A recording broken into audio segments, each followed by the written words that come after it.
Hey everybody, welcome back to Cosplay is a Community. I am Jay Torres, your host. Thank you so much for watching all the previous episodes if you have. But if you're new, you can find all of the past episodes on Spotify and on our YouTube channel. Both of those links are in my bio and on the bio for the entire show. So let me introduce our next cosplayer.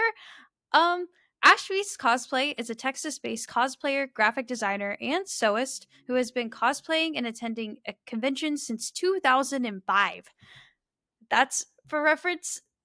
That's for 19 years, or my gosh, 20 years, because I'm 21. So to put that in perspective, um, a self-declared cosplay veteran, Ashweez likes to give back to the community by sharing her cosplay build process on her website and socials.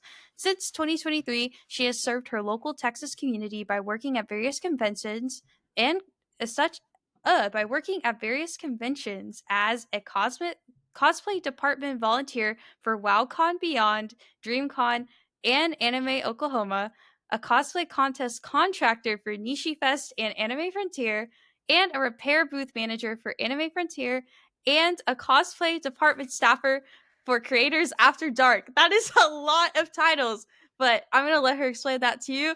Ashweez, welcome to the show. Hello. It is, by the way, it's so comical. It's so comical to me that you're dressed up like Bobby right now because you literally are Bobby. I have a type. Yeah, You do so have a type. for audio only listeners, so I'm Ashweez, and I am a Filipino woman with shoulder length dark hair, and I am, like Jed said, cosplaying Bobby from K-pop Demon Hunters. I'm in his gray blazer outfit with the Huntrix shirt and the VIP badge, which actually has my face on That's hilarious. it. And I'm very excited to be here. Yay! I was like, well, I remember that was like the first thing I said is whenever I read your bio, I was like, oh my gosh, you're gonna be cosplaying as Bobby, and you literally have all these titles. Like, you just are Bobby. Like, this is the perfect cosplay for you. So, getting into the questions, how did you get into cosplay? How did you get introduced to all this? So I got into cosplay before I knew cosplay was a term. So back in the 2000s, the good old days of Toonami, Sailor Moon, DBZ, they were all on the air, and that's how a lot of us millennial weebs got into anime. And the Android Arc was on DBZ, and I immediately became obsessed with Android 18. And I was like, she's so cool. I want to be cool like her. And I, at the ripe age of 10, convinced my mom to go buy me like a jean vest and a jean skirt, and I would part my hair like her. Oh my gosh. So like I just wanted to dress like her. I didn't necessarily like, I thought she was really cool, and like so I was more of a like, oh, I want to steal her fashion, right? And so that's how it started before I knew it was cosplay. Fast forward a few years to high school. I'm a freshman, and we had at my school like this big sister little sister program. So as a freshman you get assigned a junior, and they kind of just show you the ropes because high school's scary. And a few weeks later we have the club fair. So it's just a bunch of clubs have booths set up in the cafeteria that are like, oh, come join our club. And my big sister was in Jedi robes along with a bunch of other people in costume, and they were promoting the sci-fi club, and I was like, what is this? And they're like, this is cosplay. And I was like, oh. And everything changed from there. That's awesome. Yeah. Yeah, I got started with cosplay also at school. I cosplayed to school for the first time, and then I was like, I'm so happy doing this. So it's really interesting to see we both got our starts in high school. Yep. So going into more of the Bobby side of you, did you ever see yourself working as any of the positions that I previously mentioned? Not when I first started. So when I started in high school, I really just did it because like I wanted to dress up in costume with my friends and go attend Acon here in Dallas. It was my first convention. It was also my birthday convention because it was always the weekend of my birthday, which was great. But I like when I got into cosplay, back then in 2005, it wasn't an industry yet. It wasn't like we didn't have, well, I don't know what year like she started, but like, the Yaya Hans and the Jessica Negris, like it wasn't quite there yet. And so back in 2005, all I saw it was like it's just Halloween all year round, and you go to a con and you act like a little gremlin in cosplay. So I never saw it as like, oh, I could make this into like a fun thing that I do, like that I could like work toward. It was just a hobby, and it still is a hobby for me, actually. But now it's kind of segued from like, obviously I still cosplay, but now it's more like, all right, I've done a lot of cosplay. What else can we do that's cosplay adjacent? And it turned into like, well, I can help with a repair booth because like I know how to sew and do some props and stuff. So, you know, it's always nice to help cosplayers in need, like, the stressful situation of my prop broke or like a seam came undone or something. So being able to help people has been very rewarding to give back, because I've been here for so long now. It's just like, well, what else can I do? So kind Yeah. of it was a very natural segue into like manager, like cosplay contest volunteer, etc. Like it's just I just follow the vibes. Yeah. No, I agree. And I kind of relate to you on that level. It wasn't until my friends were like, "Oh my gosh, Jade, we need pictures of our costume," that I got into like my photography stuff in Yeah. media. And then I've worked for AggieCon for like 3 years, and I was PR officer a year ago.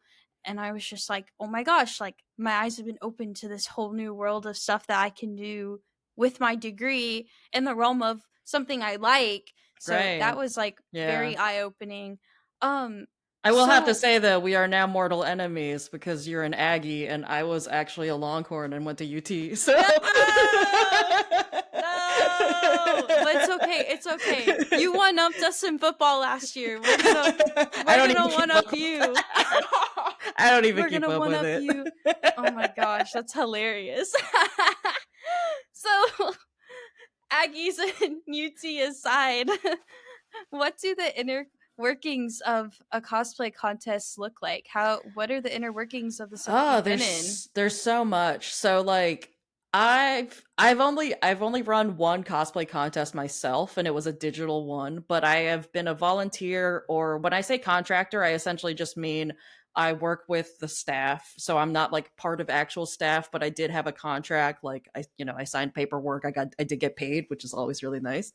Um, but there's a bunch. Like even before the con starts, there is so much planning involved. Like, obviously, you need to, figure out who your guests are going to be, like who the people are judging. You have to figure out what your rubric's going to be as far as like what are we judging? Are we judging craftsmanship? Are we judging performance? Are we doing both? Like, what are we allowing? How many people are we allowing? Are we having divisions? Da da da da da. So there's so much that goes into a contest, and not only that, like at this point, we don't have a standardized cosplay contest like rule set. Like you have regional variations. Like Texas has its own thing, but like the Northeast, or the Pacific Northwest might have different standards for cosplay contests. So it's kind of all over the board, and I've gotten to work with quite a few different ones, from like big ones like Anime Frontier, which is such a well-oiled machine. I always have to give shout outs to both Katie and Alex who run that cosplay contest. But then also like smaller ones where it's just like, oh, it's like a small little pop-up event and you maybe have 10 people and you're out in the grass judging a cosplay contest. So like there's lots of variations between contests, but you'll always have the common denominators of, you're going to have judges, you're going to have contestants, and hopefully you'd have some prizes as well. That would be nice. Sometimes it doesn't happen, and it can be a little disappointing for the contestants. But they're a lot of fun, and yeah, there's a ton of work that go into it. Like I said, I've only run one digitally, and even that was quite a bit to do. So always props to the organizers that do a lot of work behind the scenes.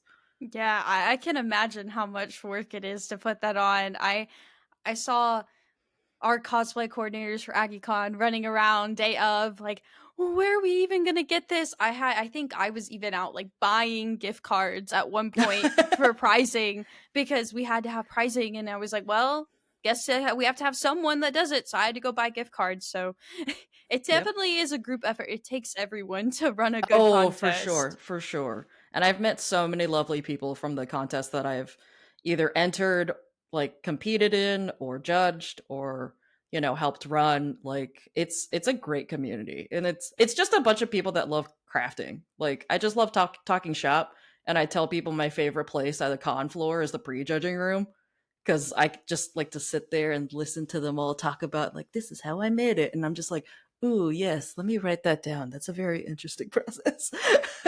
Yeah, Just I soak it know. all in. Right, and I even had a couple of other guests on the show say that even during like when they're in the prejudging line, which is so crazy because prejudging is so tense as it already is. When you are around other people that know what you're talking about, it's so fun, and you get into all the little intricacies and all the little details, and it's just like, oh, we're all nerding out about the Oh same yeah, no, it's thing. so good. It's funny because you learn things about yourself. So for instance, like whenever I've competed, it's usually been craftsmanship, but not necessarily performance.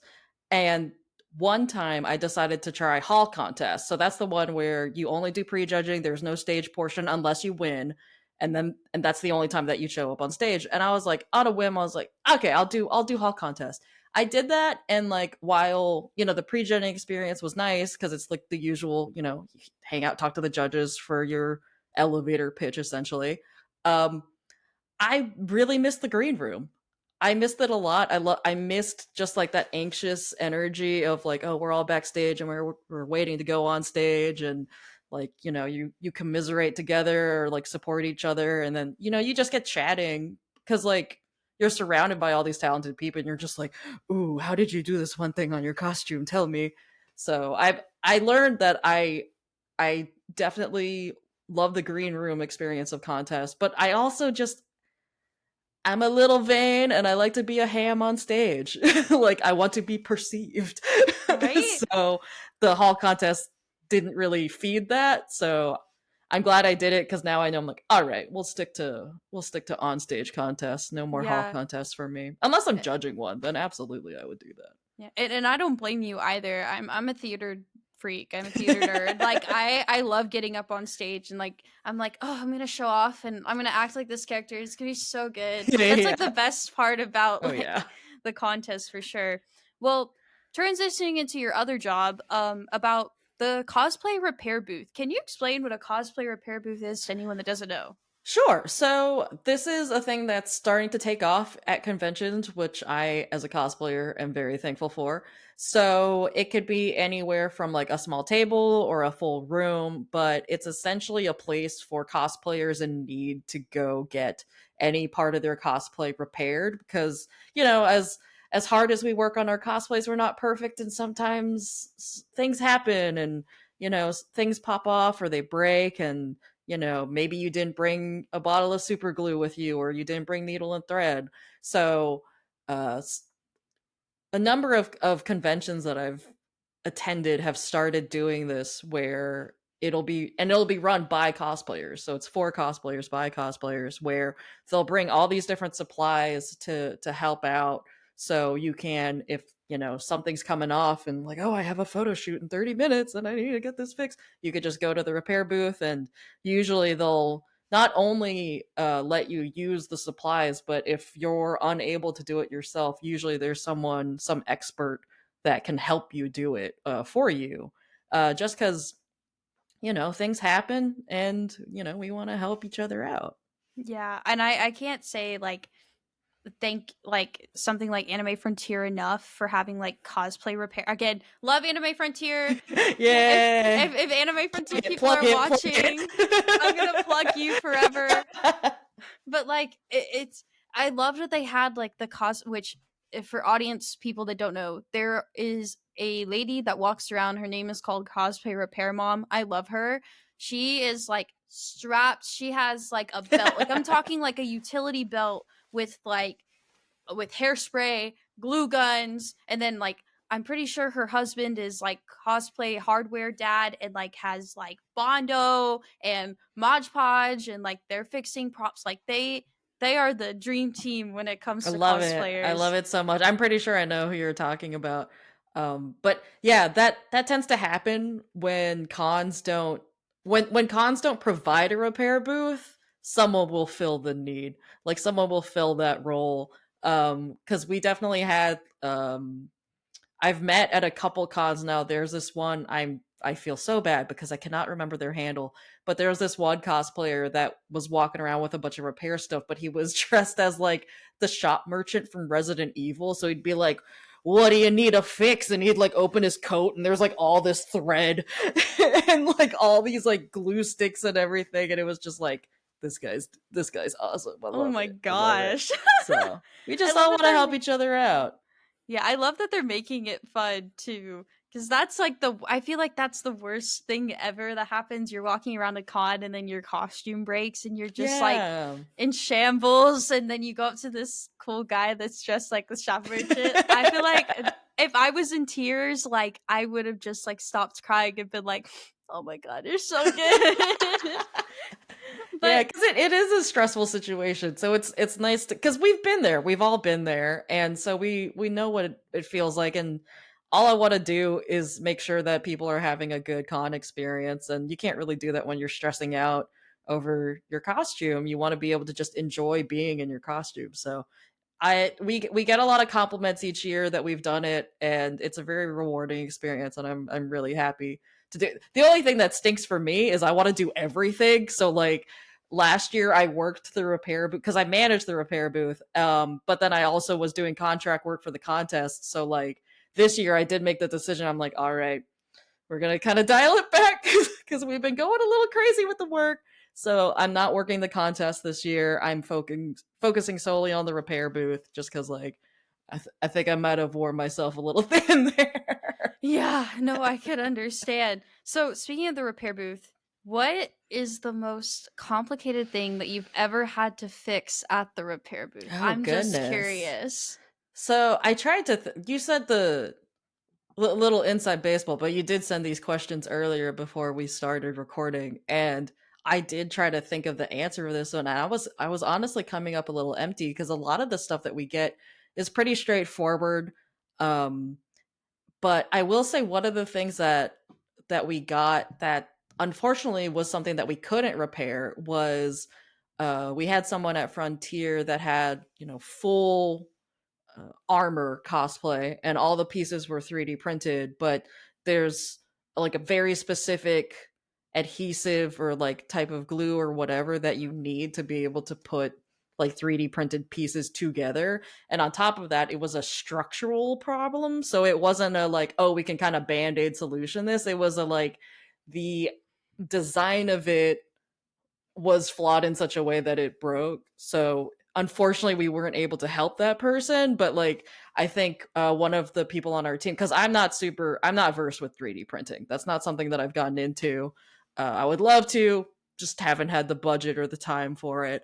But I believe one of our volunteers for the booth was able to like kind of talk to them as far as like, all right, maybe here are some long term solutions for it. Unfortunately, we can't help you right now, but like for the future reference, this might be a more sturdy way to go about designing the piece. So the repair booth is very much short-term solutions, but anytime I'm making like a repair and I know of a way that's like, so you can't do this now because we're at a convention and you need contact cement and we don't want to be using contact cement at a con. Um, but if you want the long term solution so that you're not coming to the repair booth every con, this is how you would do it. So I do like to think that we tried to give them both short and long term solutions. Yeah, Cause that's good. yeah. Because I would want to know too if I go home and I don't know how to fix something, like at least being given the knowledge to know how to fix it in the future is really nice. So I like in that sense that y'all do that too. Yeah. That's why I always stress like stress tests at home, do a cost test. You don't want the day of the con to be the first time you put everything on. You absolutely need to have a time where you're just like, all right, I'm just going to put everything on and just like kind of live in my outfit for a bit and see what is something falling off, is something not fitting well, like can I sit in it, that's kind of important. So Yeah, I was always every time I would come up with a concept for a costume, I remember my mom always has to be like, "Jade, remember, you have to like walk around in this. You have to sit in it. Like you have to make sure." And I'm like, "But it looks so cool. I don't care if it's functional." yeah, And but you're you like, gotta get through doors. right? Like it has to be functional. The functionality it Yes. has to be there. Honestly, So, that's part of my favorite part about cosplay though, because I'm a graphic designer by trade. That's my day job. And so graphic design, while it is making things pretty, it needs to be functional. It needs to get the information across in an easy, intuitive way. So like it's not just how it looks, it's how it works. And cosplay is the same thing. It's that merging of like there's the science and the engineering behind it, but then it's also art. And so that's my favorite part is problem solving where I'm like, okay, I have this big prop, can't fit it in my car. How are we going to design it so that I can transport it in my car, but it's still sturdy enough that it's not going to fall apart? Like those are the problem solving things that I love about cosplay. yeah, and I love them too. I love being able to like come up with it helps my problem solving brain. Yeah, It's exactly. like it gives you the challenge of like, okay, I want to do this, but how do I make it happen? And that's I think is the beauty about cosplay too, because you're taking a 2D object Yes. and you're making it fit on a like I think I say this in another episode, but you're taking a 2D object and you're putting it on a human body on like a 3D person. So it's Yep. like you always have to figure out the logistics behind that Yeah. too. Um Also, fabric apparently doesn't weigh anything in anime. It's always floating. It's just no, like it, that's not how to. Okay, all right. There's seams that don't make sense. It's always fun trying to figure it out. Fire Emblem cosplays are the worst at that. They are the worst at that. They will wear the craziest things and then you're like, is that a cape or is that like a shawl? Like what are you doing here? Like Yep. but obviously like the people that draw it don't intend for real people to wear it, I don't think. Challenge accepted. Yeah, but they should intend people to wear it because they know I'm gonna cosplay it. But anyway. So if potentially someone would want to go into what you do, either in the cosplay repair booth or working in the inside of a cosplay contest, what advice would you give them on that? It would be to ask questions. It would be to reach out to the people that you want to work with. So, for instance, the way I landed as the repair booth manager, I reached out to them. I emailed Anime Frontier and I was like, "Hey, just curious, because like they'd been around since 2021. It was now 2023, like I don't know, like August or something." And I was like, "Hey, I'm just kind of curious. Are y'all planning to do like a repair booth? Because like I've seen that at other cons, and I'm just curious if y'all are, planning to do that." And the person that worked for the con replied and said that like, "Well, we do a repair booth for our other like our sister cons, but we haven't done one for Frontier yet because we have all the supplies, but we don't have anyone to run it. Do you want to run it?" Uh, sure. I guess so. All right. So I kind of just fell into it. And thankfully, I have many friends that are very talented and also good crafters and sewists and all that, that were willing to, donate their time and their energy and sometimes their money. Like sometimes they bring their own supplies to the con to help me run this booth. And thankfully, we've grown. We had, so Anime Frontier is gracious enough to comp us badges. So we get, for the past 2 years we got exhibitor badges, so that would let us into the expo hall so that we could set up the booth, but they'd provide all the supplies. And so I was able to have 8 people total on our staff for 2023, and then we had 12 last year, and I'm like, maybe more for 25, that would be nice. We'll see. But essentially, like I just asked like, do you have plans? And they were like, we could. Maybe you could. And I was like, I guess I will. And I kind of just fell into that. The same thing honestly happened with the the contest. I have this great way of just accidentally working. Um, so I was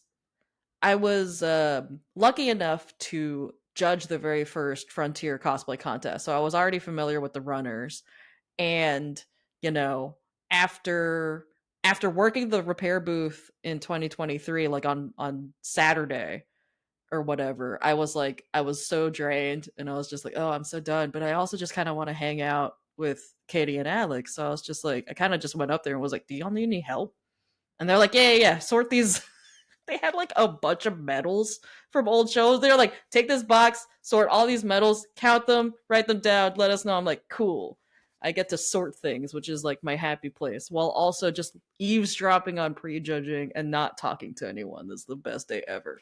So essentially, I just reached out. Like, if you think that you can bring something to the table, if you think you can help, reach out. So for Nishi Fest, I was on again, it's like kind of a contract thing where you sign a contract, you get paid. Um I just applied for it. So like if you have cons that you go to and you want to get involved, they have usually a page on their website that says get involved, and it'll be like apply to be staff, apply to be a volunteer. It's really not super difficult because they want the help. Like they're not going to be like, no, like we don't want extra bodies to help with our convention that's very stressful and busy. Of course they're going to want help. So, reach out, check out their websites, check out their socials. Chances are they'll take you gladly. Yeah, and do you think that people should volunteer for like conventions in general? Do you think it's a good investment of their time? I absolutely do, but I'm also the type that just really enjoys helping people, as is very obvious with all the things that I keep doing. Um if you're just wanting a free badge, I don't necessarily think that this is a good way to go about it, because you are supposed to work. That is something that you need to be doing. And if you're not going to do the work and be responsible, that I would say maybe don't volunteer. Maybe you just want to go as an attendee. There's nothing wrong with that. There are other ways to pay less for badges. Usually there's some sort of discount, or there are other ways. But I think if you're the type that just likes to be behind the scenes, likes to help out with the convention, is a very sociable person, because a lot of the volunteer roles tend to be, like people facing. Like you're working the registration line, you're doing prop check or something. So that's something where obviously some social, being comfortable being social would be good. Um, but I would absolutely say you can always try it. Try it once, and then if it's not for you, it's not for you. And if it is, maybe you do it again. So like there's nothing wrong with trying it at least once. Yes, I agree. Volunteer for your local cons too. We need you. We need Do you. it. That's really a rewarding experience. I've had tons of friends who have volunteered for stuff like even like AggieCon, like even the small ones. We're always looking for volunteers, always Oh looking for more yeah. help. So Oh yeah. I definitely on love the the tiny lookout. cons. Like we've Yeah. we've gotten to do the McKinney Library Comic Con, which is just like it's literally at a public library, and it's so cute every single time. And there's so many little kids, and like it's probably their first ever con too, so it's very, like you said, it's very rewarding. Yeah.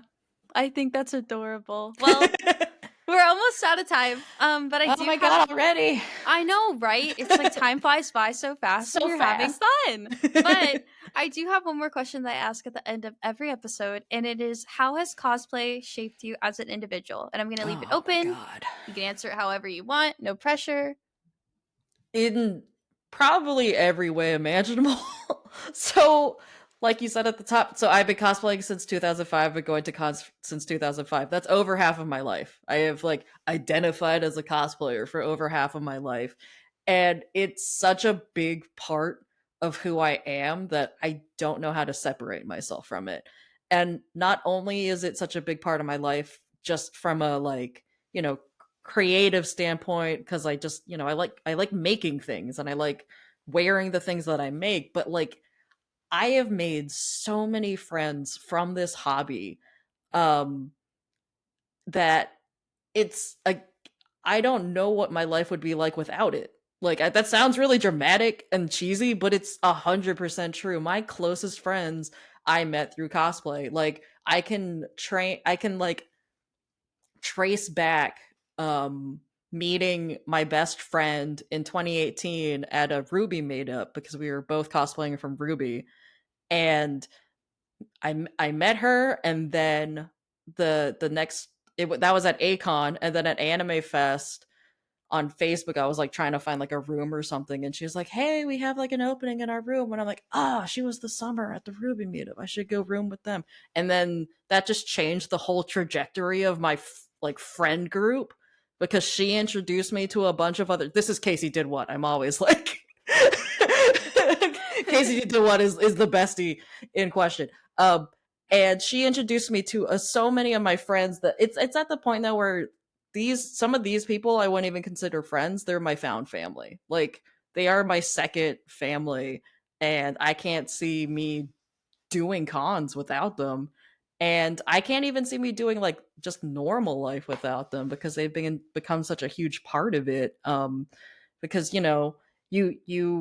you become friends because you have these shared interests, but then that blossoms into something even bigger, and it's like I just love my friends. And cosplay brought us all together. It's so magical.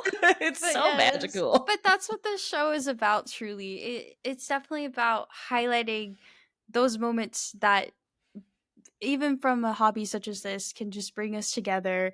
And even if it's at a convention, or even if it's just us going to a cafe, we're all bonded over the same things. And I absolutely love that. So we are out of time, though.